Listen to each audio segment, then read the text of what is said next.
This is the Five Stars podcast. Let me talk to you. Hi.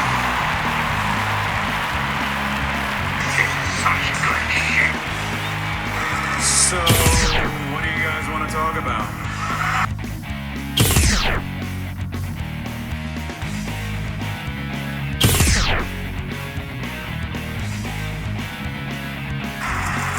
Tell me when I'm telling lies.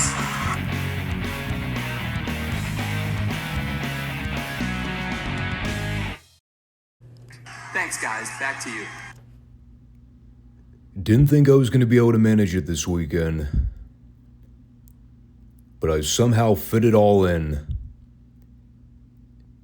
I had to scrape together the mental focus to get it all done. But we've got you covered here, folks. The Five Starr Wrestling Report never disappoints. I got all the shows in to watch this weekend. I even had time to grocery shop, meal prep for the week, hit the gym on Sunday. It all worked out. I sliced my finger open trying to clean up glass, but that was the only damper. It was all stacked on all the hectic stuff that happened over the last several days. And now I'm back home and getting back into the flow of life. Normal life, I guess. Welcome all, new and returning viewers to the Five Starr Wrestling Report podcast. The wrestling podcast no one knows but everybody needs. If you're checking us out here for the first time, make sure you subscribe, comment, and give the show a like if you haven't already. Things are, well, about the same with the channel. I always hesitate to use the term progress because everything fluctuates. I'm still in that stage where the algorithms will plug my channel's content for about a month, and then stagnation hits for about 2 or 3 weeks. Couple subscribers here and there. Viewership is up and down. Engagement's kind of hit and miss. I'm just operating as normal. Putting out content, talking about wrestling as we move along through these retro series recaps. It's hard to gauge what's popular and what's not. I'll tell you, the one surprising thing to me, the Retro Raw reviews don't seem to gain as much exposure as the WCW and Mid-South recaps. I thought it would have been the polar opposite.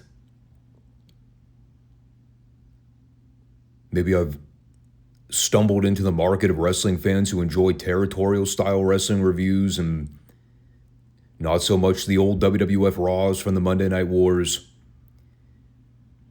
I mean, to be fair, it's not like this period hasn't been discussed ad nauseum over the last how many years.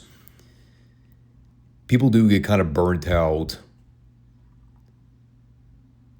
And if you have been following the Raw reviews, well, I don't blame you for losing interest. These shows are not good.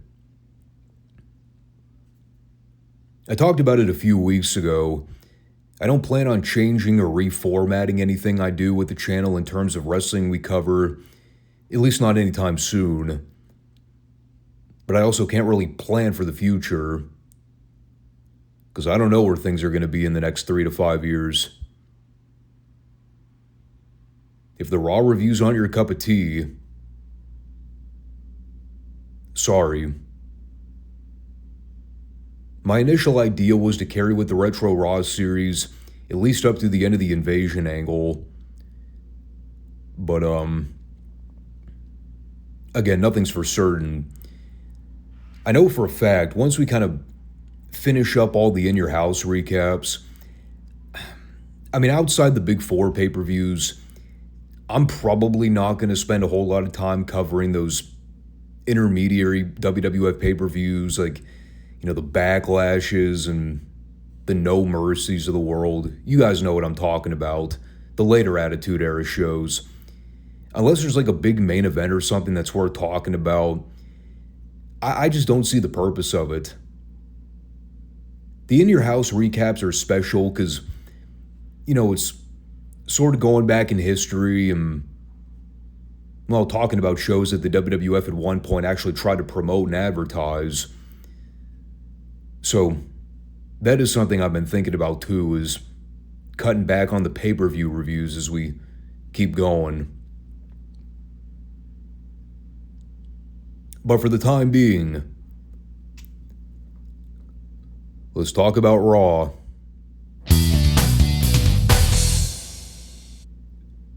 So here's what I determined about Raw this week. Beyond everything I already talked about the other week, the fact that the show sucks and it's a chore to sit through,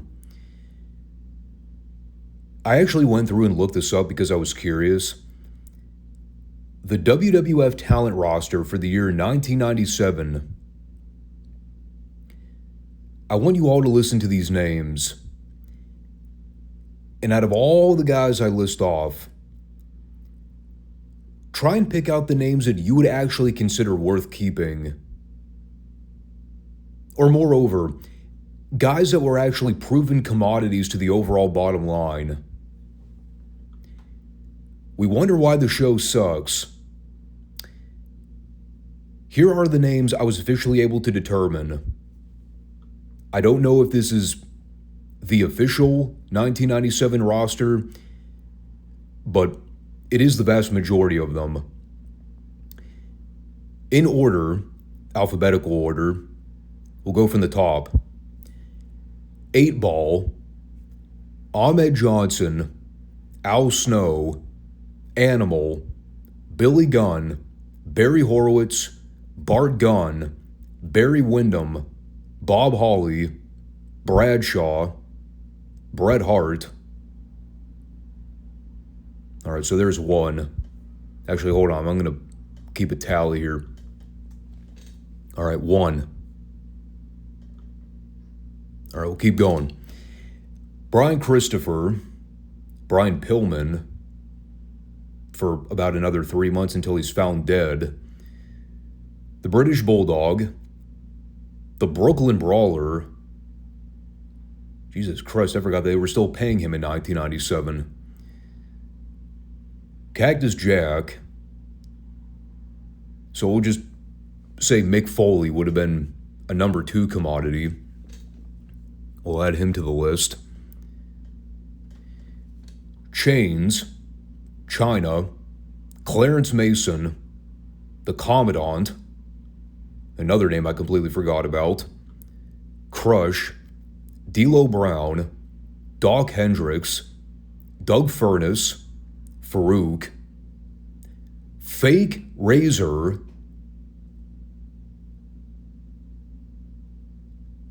no, that can't be right. There's no way they were still paying that guy. Unbelievable. Flash Funk, The Goon, poor Bill Irwin, Harvey Whippleman, Hawk, Henry Godwin, The Honky Tonk Man, Hector Garza, The Iron Sheik. I also refuse to believe they were still paying Sheiky during this time. J.C. Ice, The Jackal, who we haven't seen debut yet, Jerry Lawler, Jesus, one of the Bariquas, Jim Cornette, Jim Neidhart, Jim Ross, Just Incredible, Kama, Kane, another name we haven't seen debut yet. But I'll go ahead and add him to the list now, because he's a very instrumental part of the WWF over the next several years. So that's 3. Ken Shamrock, who I've determined is just wasted potential at this point. He could have been a bigger deal if the WWF actually pushed him as such. Instead, they've made him just another jabroni on the card, all in the span of about 2 months. Kurgan, Luna Vachon, Mark Henry, who I believe is still out with an injury, Marlena, Mark Mero, Miguel of the Bariquas, Mosh, Owen Hart, kind of in the Shamrock category of somebody they should have made a bigger deal than he ended up being, especially post-Montreal. The Patriot, Paul Bearer, Phil LaFawn, Phineas Godwin, Rick Rude, who literally was on television for all of about 6 weeks before he left again. However you pronounce it, Recon. He was another member of the Truth Commission. The Road Dogg, The Rock. I'll add him to the list, although the 1997 version of The Rock was utter horseshit, because he was still Rocky Maivia for most of the year. So what, that's 4? Sable, Savio Vega, Scott Taylor, Shawn Michaels, that's 5.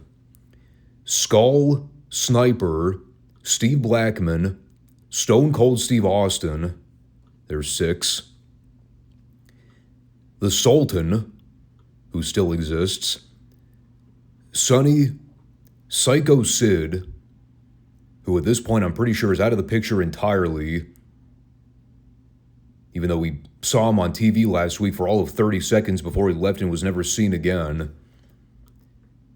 Taka Michinoku, Thrasher, Tiger Ali Singh and Tiger Jeet Singh, Tracy Smothers, Triple H,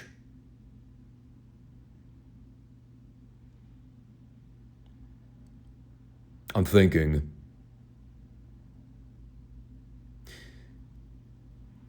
For sake of argument, I'll add him to the list. I mean, he made a bigger mark than the majority of these jabronis I've listed thus far.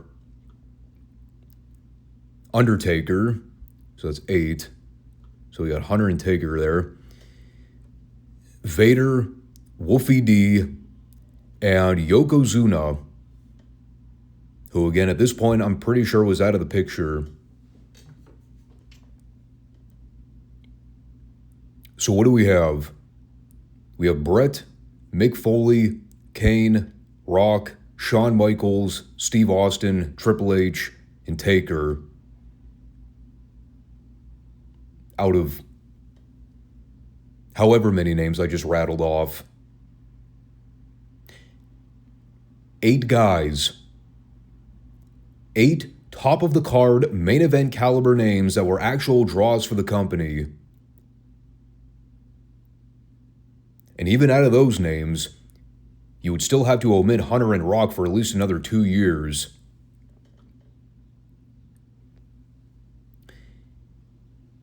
And we wonder why the majority of these television shows were so wretched. Look at the talent, people. Look at what the WWF had to work with in 1997. No wonder they were losing in the ratings. It's awful. And it's also why you get situations like with what you had last week, where you had 90 minutes of nothing but absolute garbage with guys that nobody gave a rat's ass about. And then you had a TV main event with Steve Austin and Dude Love stealing the show and helping to spark one of the all-time memorable Raw segments in history. Just remember those list of guys as I continue to talk about this show and explain what it is the majority of these guys were doing. That also didn't help. It was a combination of the talent and the booking. So we open with a return match from the In Your House back in May. It's Shamrock versus Vader. My first bullet point here is, at least it's not the proverbial never-ending opening 20-minute promo segment. Don't worry. Those will be commonplace within the next 6 months. Shamrock had a pre-taped inset where he talked about his upcoming match with the Bulldog at SummerSlam in the most wooden manner possible. Yeah, they still haven't gotten the message yet. Ken Shamrock, not a good promo. Therefore, by WWF logic, let's keep having them cut promos.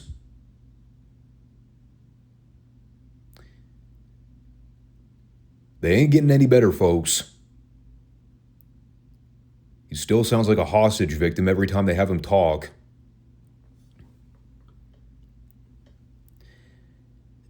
So I was probably one of the rare people that semi-enjoyed the pay-per-view match these two had a few months back. It was a hard-hitting style of match that was different from a lot of what the WWF was doing around that time. If I remember right, I think they billed it as some kind of no-holds-barred MMA rules match. Well, that's not what they had here. Here they had a standard boring TV match with very plotting ring action. Vader got the heat on Shamrock for about 70% of it. And I'm just going to read off everything that happened in the closing 2 minutes. You tell me who you think was responsible for formatting all this overbooked horse crap. Shamrock puts Vader in an ankle lock. Paul Bearer rakes Shamrock's eyes. Shamrock rolls out to the floor and punches Paul out. Vader cuts off Shamrock and hits a splash for an ear fall. The announcers are continually mentioning that Shamrock may suffer his first WWF loss. Shamrock counters a Vader bomb attempt. Vader takes the ref while Davey Boy leisurely strolls down the aisleway, yanks Shamrock out to the floor, picks him up over his shoulder for a running power slam on the rampway about 15 feet behind him. Referee's view is obstructed for so long it's completely unbelievable and flat out buried him for being incompetent.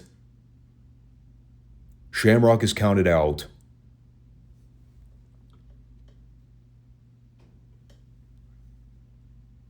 So the moral to the story is, way too much going on to the finish. The Paul Bearer interference was rendered superfluous. And moreover, this is how Ken Shamrock suffered his first defeat in the WWF. On a random TV episode in a completely cold match with Vader.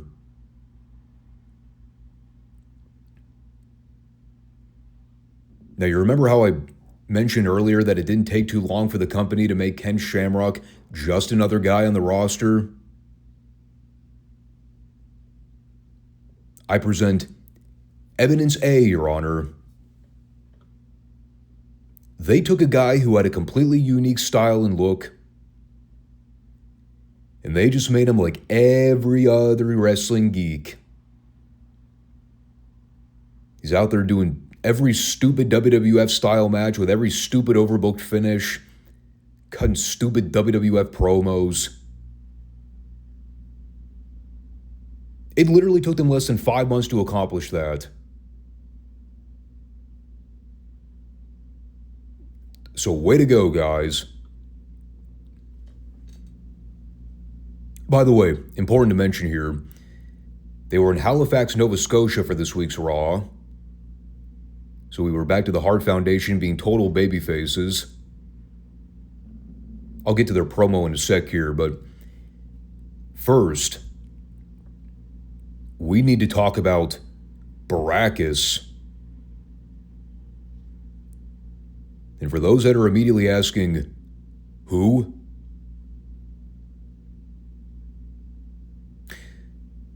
Well, frankly, I don't blame you if you forgot. Baracus was a German bodybuilder that the WWF signed. I believe he technically signed a deal the year prior, and they've been quietly keeping him under wraps while he was training to become a professional wrestler because he had no experience prior. And I believe the story goes, they signed him. He worked a handful of dark matches in '97. He absolutely sucked. And eventually they pulled the plug and never debuted him. All we got were vignettes and promo packages. Never saw the guy work a match on TV. Come to think of it, I don't think we ever saw him make a physical appearance on TV, aside from these promo packages. And that is the story of Brackus and the WWF. His entire wrestling biography can be deciphered down into about one page. He came, he sucked, and he was gone.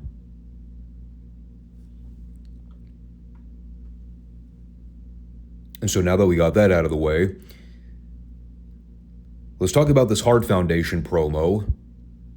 Again, total babyfaces this week. Even though the week prior, Bret was out there on TV and in San Antonio calling everybody scum and lowlifes.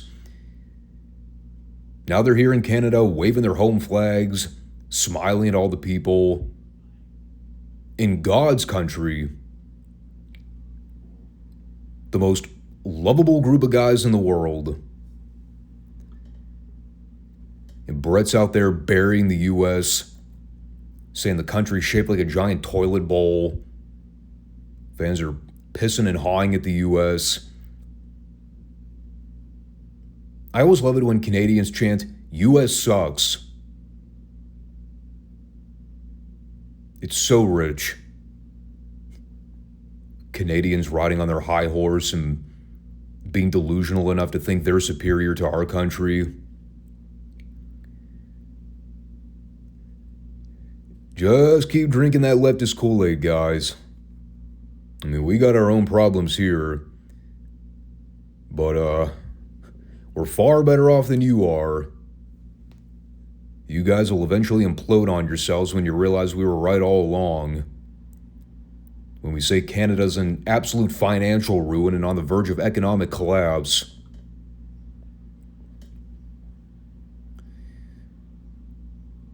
So Bret, Owen, and Bulldog all pretty much reiterate the same talking points. They want Taker, Shamrock, and Austin to all be involved in the six-man tag for later on. Oh, not just a six-man tag, by the way. A six-man flag match. We'll come back to that. They all don't want to wait until their individual matches at SummerSlam. My only comment was during Owen's promo when he mentioned Stone Cold Slime Austin. And the fact that he was overcome with giddiness at the idea of getting to say the word ass on TV. Because that's part of the stipulation for their match. If Austin loses, he has to kiss Owen's ass. And Owen was very excited to get to say the word ass on TV. So that brought Austin out.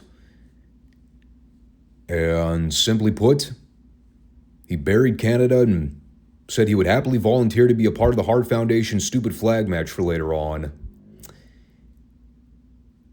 And that got me thinking, as they were promoting the main event and hyping up this flag match. So the Hart Foundation requested this match? Is that the story? They booked a six-man flag match with Bret, Owen, and Davey to face any three American wrestlers who were ballsy enough to step up to the challenge. I think that was the implication. Elsewise, we're supposed to take it at face value that the WWF just randomly booked a six-man flag match with the Hart Foundation to face three unknown random American wrestlers that, for whatever reason, they didn't bother to announce ahead of time. It was confusing. More confusing than trying to figure out why they booked a random flag match on TV to begin with. They put about as much thought into it as they did everything else on the show. Which brings us to the light heavyweight division match between Brian Christopher and Brian Walsh. The announcers thought so little of it, they spent most of the match promoting upcoming live events. Aside from the one drop-down spot they totally fucked up early on, the rest of it was two guys doing spots in front of a half-dead crowd. Christopher hit a scorpion deathlock out of the corner, followed by a Bobby Eaton-style leg drop from the top rope for the pin. Lawler also continued to deny that Brian Christopher was his own sperm. I did like the sign in the crowd that read, "I am Jerry Lawler's other son." They're now getting over the idea that Lawler's going around the country spreading seed and having a bunch of unidentified biological children so he can eventually break them all into the business as wrestlers. It actually isn't the most impractical thing I've ever heard. There have been more preposterous storylines in pro wrestling, such as the Undertaker Paul Bearer storyline.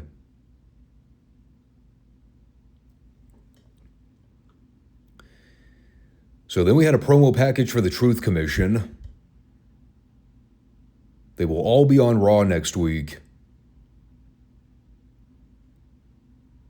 And I'm sure the ratings will be through the roof for that segment. Then we had a Dude Love background VTR, where they went over the timeline of what led up to Dude Love showing up as Austin's tag partner last week. And while, again, like we talked about on the recap, while the whole thing was over the top and ridiculous on its face, it really is a masterfully well-done story when you think they basically had like 2 weeks to plan out an endgame for it. And it's only because of Mick Foley's God-given talent was he able to pull that off and make it work. And I've always put the WWE over when it comes to production and their ability to piece together really captivating and well-produced VTRs and promo packages, even with where technology was in the late 90s. The video package was great. And again, you have to sort of disregard the ridiculous nature of how the whole thing was set up. If we try to actually psychoanalyze everything, it's beyond ludicrous. Mick Foley, under the Mankind persona, tried to get Austin to bring him on board as a tag team partner, but Austin kept telling him to fuck off for weeks. And so, after Austin finally had enough and stunned Foley out of his boots, Mick Foley's genius idea was, I must now resort to my master plan. I will reappear on TV the following week, but not as Mankind. I will show up as Dude Love. And therefore Austin will have no choice but to accept me as a tag team partner.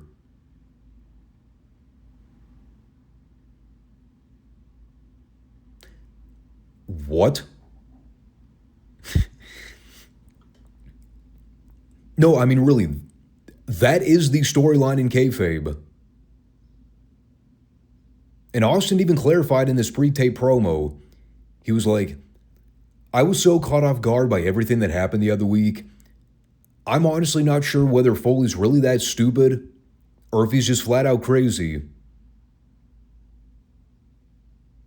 But in the end, he did prove that he could get the job done when push comes to shove. So for the time being, I'll put up with him and see where it goes. And you know what? It actually makes sense for both guys as characters when you think about it. We all know Mick Foley's a fucking nut. No matter what gimmick he's working, that's already been well established. And for Austin, he's made clear the only thing he cares about is being champion. So as long as he still has possession of a tag belt, oh, what the hell? He'll put up with them. And it all goes back to the conversation from the beginning. Who are two of the big money players in 1997. The ones who were single-handedly carrying this product and making the show not complete shit every week. Austin and Foley. Didn't matter how ridiculous the story was, they were over. They were the guys holding down the fort. They were the ones holding the viewers for Raw. Even when the majority of people were flipping channels back and forth to Nitro. You know what I can guarantee you didn't hold viewers for Raw? This triple threat tag match with the Hog Farmers, the Headbangers, and the New Blackjacks. And it'd be one thing if this was just a regular throwaway TV match in the middle of the show with three run-of-the-mill tag teams. This is a number one contenders match.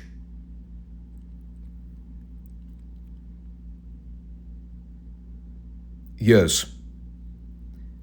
One of these teams were going to get to challenge Mick Foley and Stone Cold Steve Austin in Pittsburgh next week for a shot at the World Tag Team titles.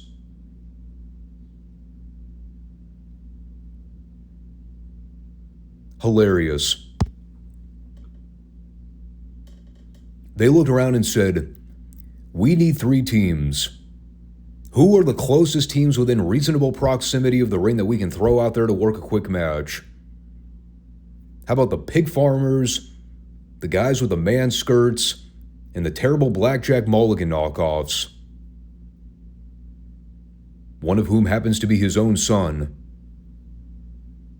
And he still couldn't pull it off. Yeah, that'll work fine." Of course, they had to immediately establish the rules out of the gate. That in addition to them only permitting three guys in the ring at a given time, they also finally lifted that stupid WWF rule in the multi-man tag matches about being able to tag in anybody, even if they aren't your own partner, which is a rule I bitched about for years. Like how stupid I thought it was that you could tag in anybody you wanted, including members of the same team, which only by WWF logic would then force tag team partners to wrestle one another for no palpable reason.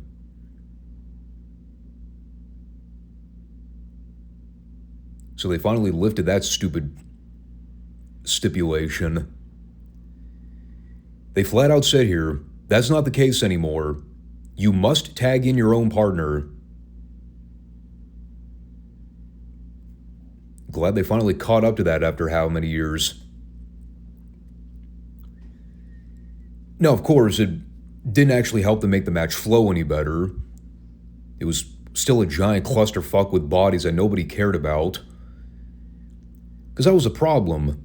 There was no structure to this match. They just said, go out there and do shit. You had 5 minutes. As far as I know, I think all three of these teams are heels. I still have no idea what the Headbangers are. It's possible they're supposed to be baby faces. Not that you can ever tell, because nobody in the crowd reacts to them. Mainly because they suck. In addition to their gimmick being idiotic. We did get a comment from Lawler in this match where he talked about the 15% sales tax in Canada, to which Jim Ross under his breath noted, "No wonder the healthcare is free."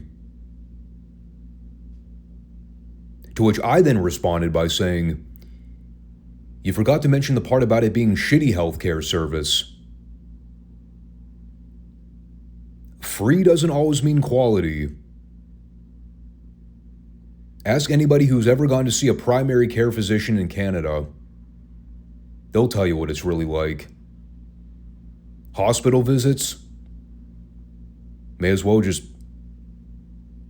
get in a car and head over to Detroit or something. It'll be much quicker."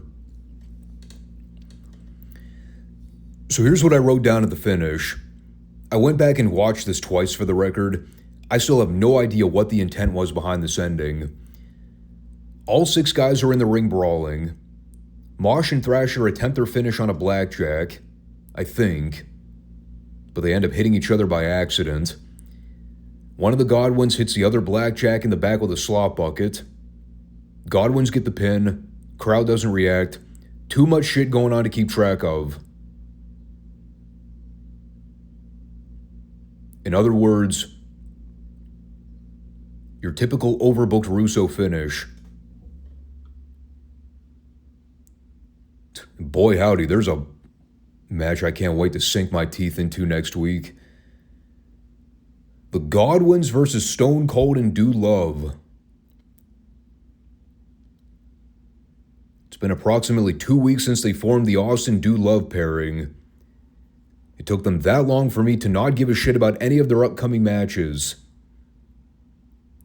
Put them in the ring with the heel Godwins. That'll kill off the momentum immediately. Alright. So then we had the most amazing promo segment. This may have been my favorite Shawn Michaels segment in all of the 90s. If you've been following my channel for the last few years, you know where I stand when it comes to Shawn.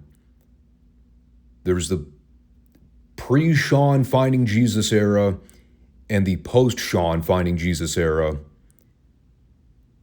In pre-religious, pre-born-again Christian Shawn Michaels, quite insufferable. Dare I say,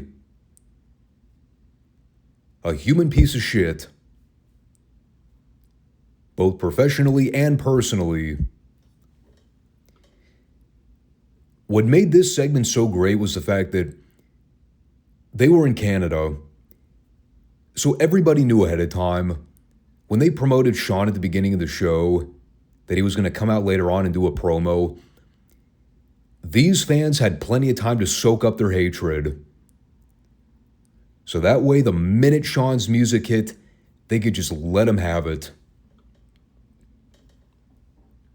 And by that same token, it worked in Shawn's favor, because he also had plenty of time to prepare for this.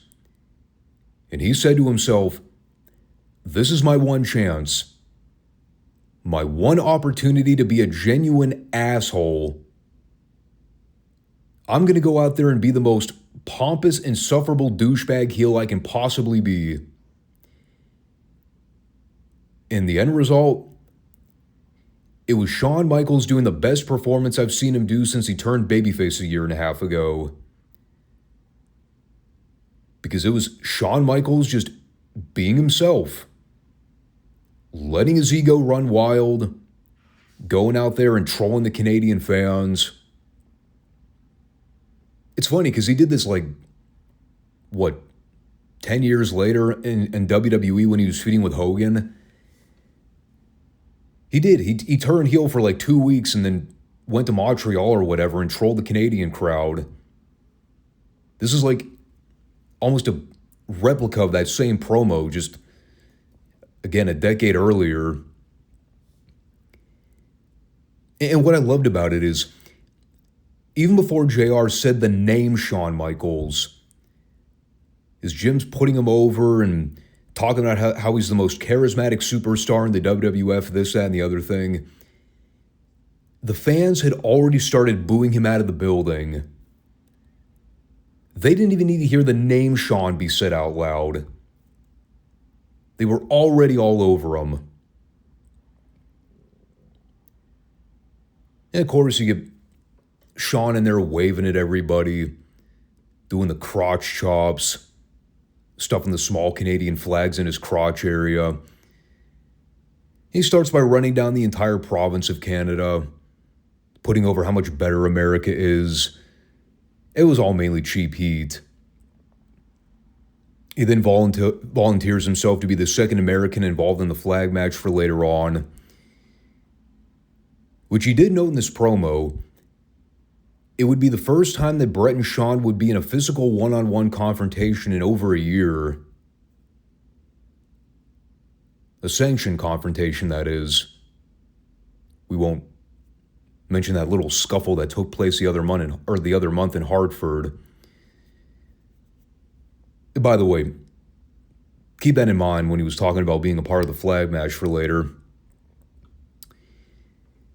And then he addressed SummerSlam.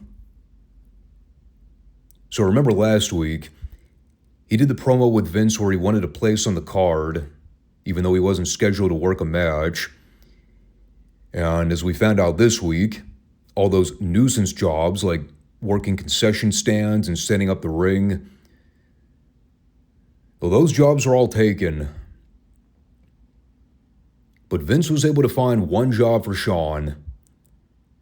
And that job was for him to be the special referee for the Undertaker Bret Hart WWF title match. And by the way, I love going back and documenting all these little intricacies that I totally forgot about over time. We all remember Shawn being the referee for the Undertaker Bret title match.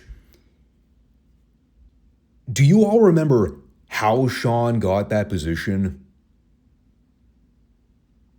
The explanation for how Vince put him in that spot?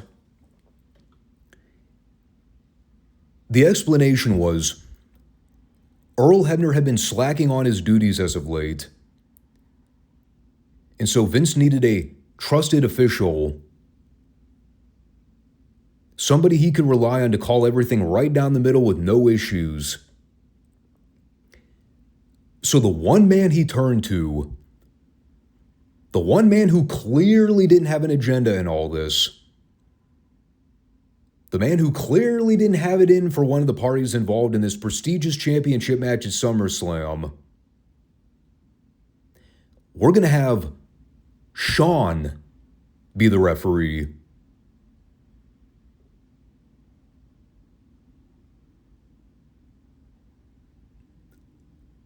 The fucking irony.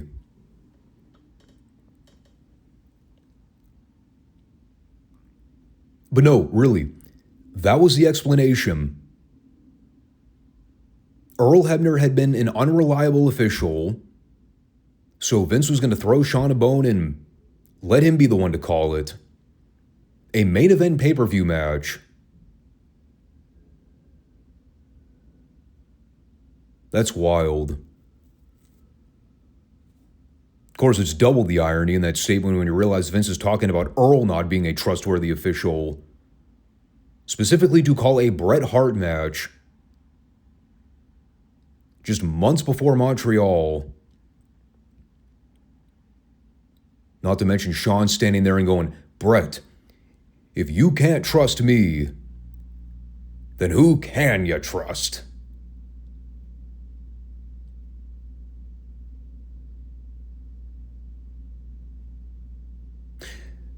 Well, as we found out in November,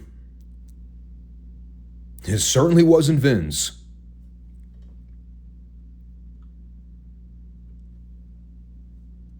But remember, everybody, Montreal,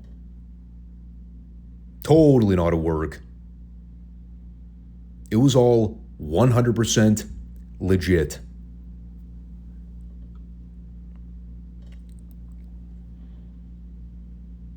So there you have it. Main event set for SummerSlam. Bret versus Taker for the title with Shawn as the special referee. And the stipulation is that Shawn has to call it right down the middle. Elsewise, he'd be barred from ever wrestling in the States again. And he would then be forced to have to move to Canada and wrestle there full time. Which I have to admit, that was a great line. The Canadian market did not like that threat. This fucker Shawn. He better call that damn title match down the middle.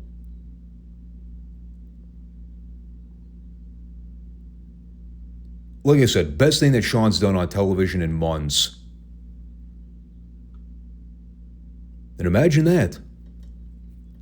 All it took was for him to be a full-fledged heel. Funny how that works. So after they did more promotion for the $1 Million SummerSlam Challenge, and showed a bit more of Sable's tits. We eventually got Triple H versus the Patriot. In addition to naming all the other reasons why the Patriot flopped in the WWF and never got over, we can also add this to the list as well. The week after his televised debut, his first match is in Canada, where he shows up and gets booed out of the building for waving an American flag.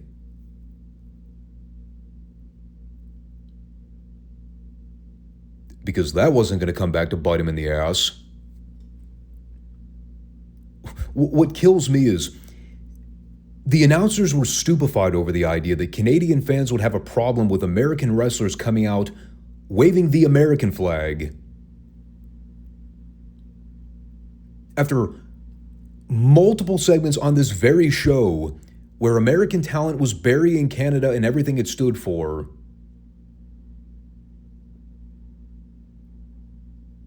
fascinating how the Patriot would get booed for coming out with our flag.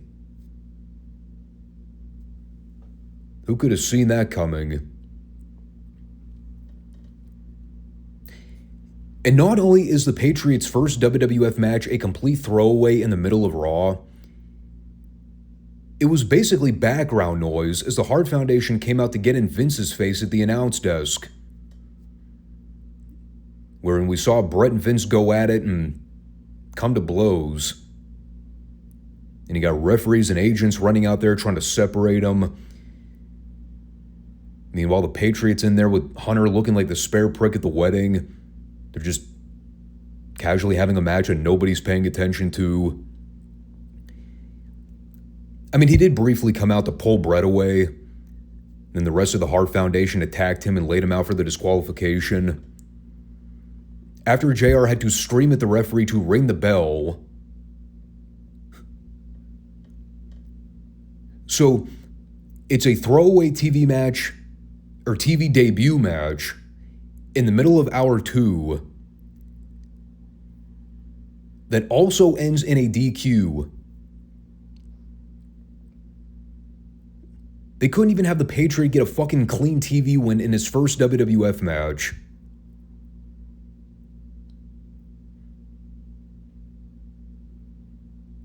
Again, I ask, who could have seen it coming, folks? That the Patriot never got over in the World Wrestling Federation. Fucking dead carcass could have called that beyond the grave. Here's the things that's so frustrating about it, too.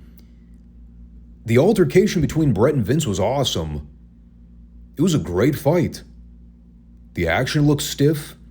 JR sold it perfectly with the commentary. Everybody reacted as they should have. Everything they did during that exchange was excellent. But of all segments to do it, you had to pick the one that involved the Patriot in his debut match, where you totally threw him under the bus and made him look like a bit player in the whole thing. I know they eventually get to Bret versus the Patriot in September for the title, but surely they could have come up with a better tease for that program than this. This just made poor Dell look like a second-rate hand.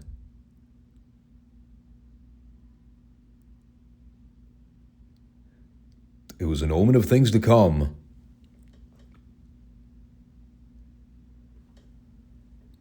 And suffice it to say, doesn't look like Bret's all too happy about Shawn being the guest referee for his title match of the pay-per-view.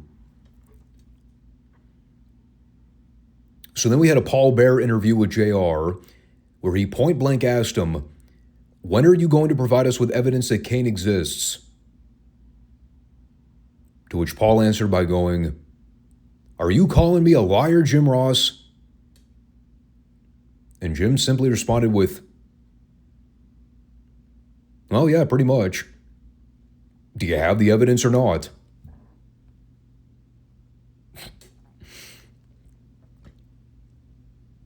It was actually a great response from JR. Are you calling me a liar, Jim? Yup. Well, you shouldn't, 'cause I don't lie. So then show us the evidence, you fat fuck. He didn't outright say that last part, but that is essentially the back and forth we had here. Are you calling me a liar? Yeah. Well, fuck you.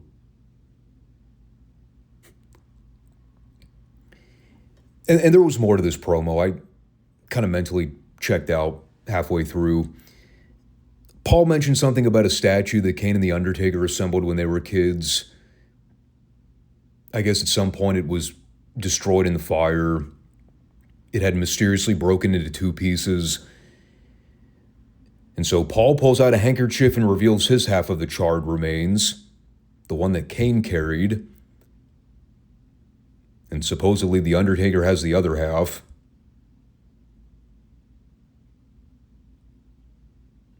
This was his proof that Kane is alive.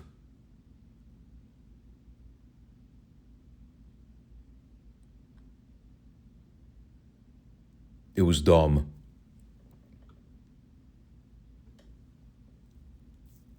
And I liked how JR just flat out said, yeah, I don't believe you. This is anything but proof. And then Paul told him to fuck off.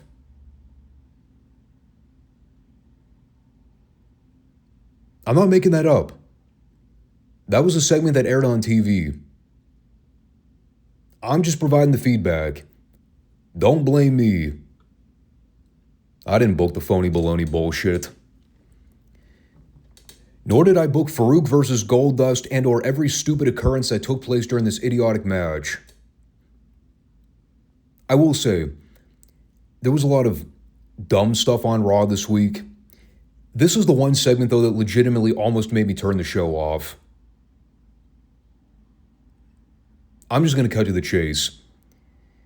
Everything that happened during this segment was absolute void filler. Vince left the commentary desk to go to the back because he caught word that the Hart Foundation beat up Shawn in his locker room. The announcers were so unfocused and so disinterested in calling the action. Frankly, I was beginning to question how in the world people weren't turning the show off in droves by this point.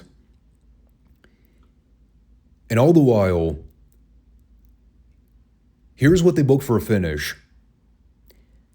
After Kama had spent the entire match beating up Goldust on the floor, the ref was dealing with Marlena on the other side of the ring for some reason, while Goldust was getting his ass kicked.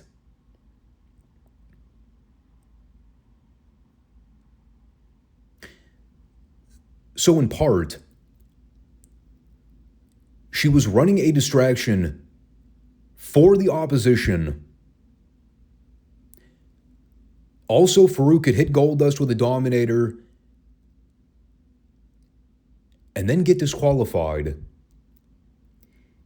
Because you see, the referee apparently did see the interference from Kama, but instead of calling for the bell, I don't know, when he saw the interference happen immediately, he instead chose to argue with Marlena for 5 minutes and then let Goldust get the shit kicked out of him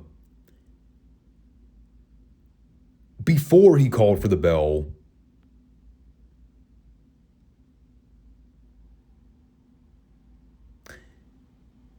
This was incredibly fucking stupid. That is by far the worst officiating I think I've ever seen in WWF history. The fucking ref waited until after the heel had beaten the babyface's ass from pillar to post before calling for the disqualification, after the babyface was rendered half-conscious and barely mobile.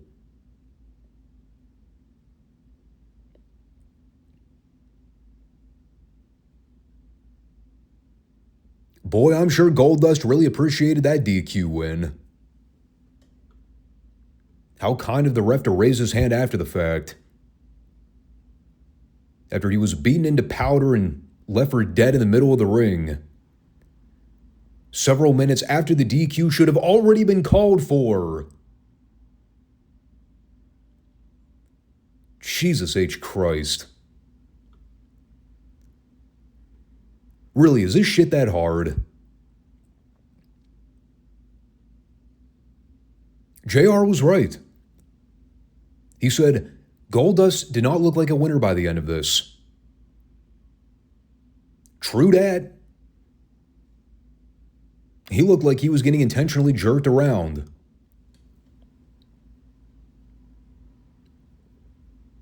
And so then we had the flag match. We did confirm that Shawn was quote-unquote temporarily stunned and unable to compete after that mysterious beating in the locker room he took from the Hart Foundation minutes prior, which left Austin yet again at the numbers disadvantage. It's also important to keep in mind when you're surveying this entire situation, even though the Hart Foundation allegedly jumped Shawn in the locker room and took him out of this match, even though the Hart Foundation were going into this flag match already at the numbers advantage from Jump Street, even though it was the Americans having to fight the uphill battle in Canada, the Hart Foundation were still the baby faces. They were the good guys. Does it make sense? No. But again, if I spent every waking moment trying to pick apart these segments, every Raw review would be 3 fucking hours. And I would drive myself mad. So no, we didn't get Shawn. We did, however, get Dude Love and The Undertaker coming out to be Austin's partner for this 6-man. I don't know if we established it yet, but for those of you who don't know the objective of a flag match, the idea is to incapacitate your opponent for long enough to where you climb up and grab your home country's flag that's hanging from the pole. It usually works better in one-on-one situations, although there have been some tag team flag matches throughout wrestling history. In all honesty, I think this match would have worked a lot better if they just did a straight 6-man tag instead of having to rope in the unnecessary flag stipulation. It was still a good, solid main event. I maintain the opinion that Austin works way too damn hard to try to get these forgettable TV matches over. And I do mean that as a genuine compliment. Like, you go out there and you watch Austin, he's just bumping and selling like crazy here. And I'm sitting there wondering, why is Austin working like it's the main event of WrestleMania? It's a 6-man tag match on TV in Canada, dude. Nobody's going to remember this match in a week. You don't have to kill yourself.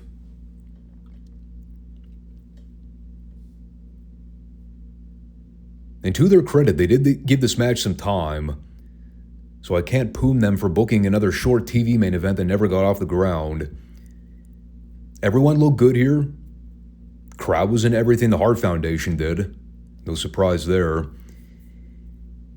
They didn't really do a lot of teasing with the flag grabbing spots, so there wasn't a ton of heat or drama outside whenever Austin, Foley, and Taker had the upper hand on Team Canada.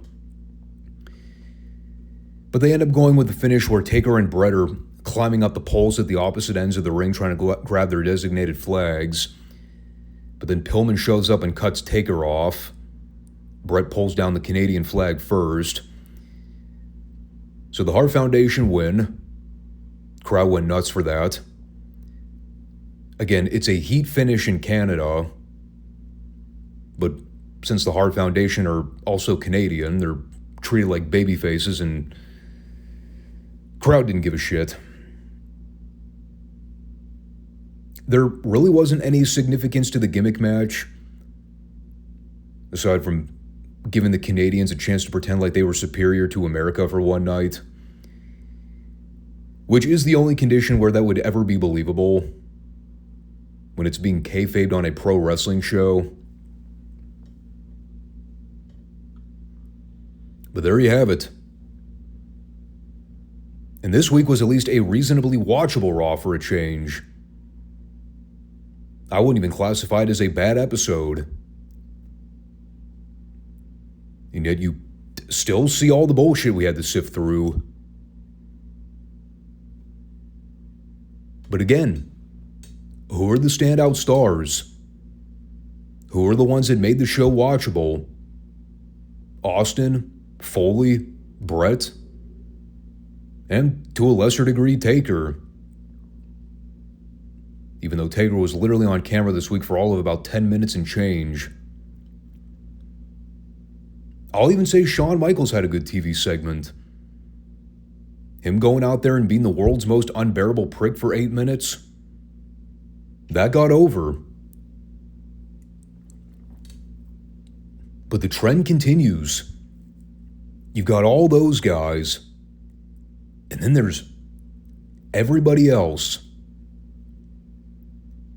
And while there are guys amongst that crew that I personally like, Road Warriors, Ron Simmons, Goldust, Pillman, Shamrock, Vader, etc., it's the way they're all featured and presented on TV that's the problem. The booking of their segments are atrocious. They all come across as lesser important stars when you compare them to the main event stars. And that's unfortunate. But this was the big problem the WWF had in the late 90s. Russo's mentality that everybody needed to be on the show and everybody needed a role. Everyone was of similar or equal importance. You can't run or operate a successful business like that. You need tiers. You need divisions. You need an undercard, a mid-card, and a main event card. It's like running a regular business. You've got your CEOs, COOs, all your executive branches at the top of the pecking order. You've got your standard regular employees that answer to the higher-ups, all the way down the chain of command. Professional wrestling should always be like that. The issue with the WWF is that there's a main event picture right now with hot stars that are super over that the people care about. And then you got 50 plus other guys that are just shoehorned into the picture with zero credibility and no direction.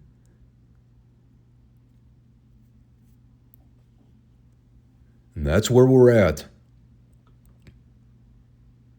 Better show than usual. I'll give it that. But that'll do it for this one. And I want to thank everybody that comes back to check out the show every week. We will be returning this coming Friday for our WCW and Mid-South recaps and normal business, normal protocol. So thanks everybody for watching and talk to y'all soon. Take care. Peace.